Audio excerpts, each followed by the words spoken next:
Prue Goward is the New South Wales Minister for Family and Community and the person behind this decision. Alex Greenwich is the independent member for Sydney and opposed to it. We'll start with you, Prue.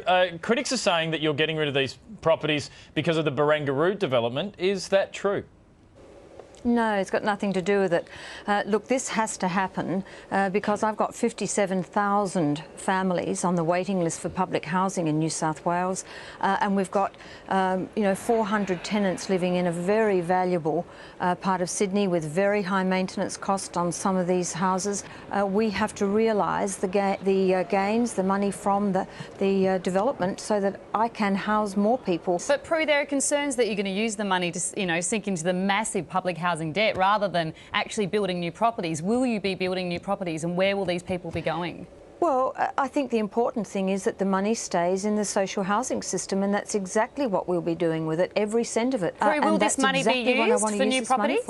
I beg your pardon? Will this money be used for new properties? It will be used. I mean, we have a number of products that we provide to people to help people find accommodation and to be able to afford accommodation.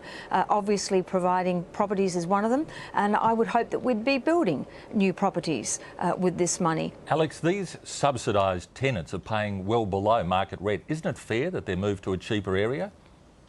Well, I think we need to clarify here, we're not just talking about terraces or the limited number of places with a harbour view. We're talking about a low-key accommodation, one-bedroom accommodation, some even built in the 1980s. And what it does is it houses hard-working, low-income earners. It also houses elderly people and people with a disability who need to be close to services in the city.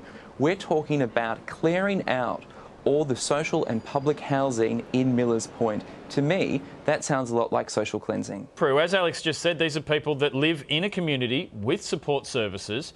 Where are they going to go? Well, we have a lot of public housing in the inner city area, and we've got aged residential facilities, for example, that would be wonderful for some of our older tenants.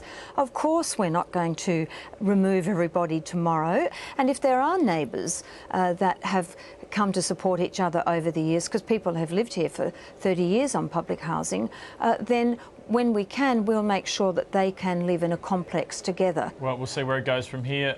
Prue, Alex, thank you both for your time tonight. Thank you. Thank you.